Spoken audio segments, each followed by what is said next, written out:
Magandang umaga po sa lahat. Luzon, Visayas, Mindanao, kung saan kayong dako ng mundo po tayo nagbabalik dito sa ating munting channel, Samuel Soriano TV29 para mag-discuss ulit ng another coins.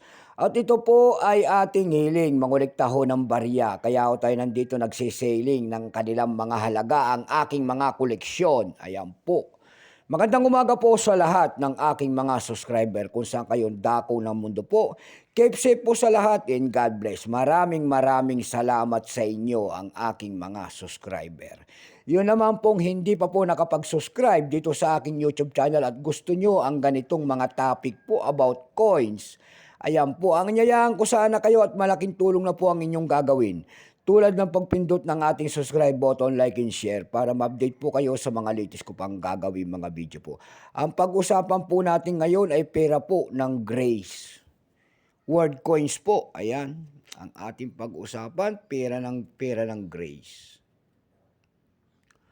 1 drachma po, year 1990 ang ating pag-uusapan, ayan. Bago tayo magsimula sa ating talakayang, kilalanin mo muna natin siya. Issue po, Grace. Period Tardilinik, Republic, 1974 up to date. Type Standard Circulation Coins years, 1976 hanggang 1986. Value nito, 1 drachma. Currency, Third Modern Drachma, 1954 hanggang 2001. Composition nito ay nickel brass. May bigat po lamang itong 4 grams. May haba po naman itong 21 mm. May kapal po naman itong 1.45 mm. Hugis po, bilog.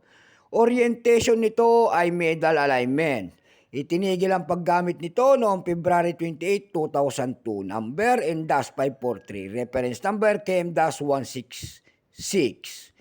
Ito pong year 1983, ito po ay 25%. Kung ilang piraso naman ang ginawa ng Grace sa hawak natin, ito po ay 52,503,000 piraso po.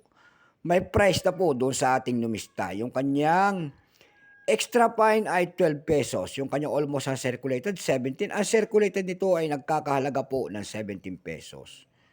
Dako naman tayo sa kanyang presyo. Doon sa ating eb.com, nakakita ko tayo nagbebenta doon ng $6.18. Mayroon naman tayo nakita doon na 332 pesos. Nasundan ito ng 274 pesos. Dako tayo sa Carousel PH. Ayan. Sa Carousel PH naman po, nakakita ko tayo nagbebenta doon ng 240 pesos. Nasundan ito ng 350 pesos.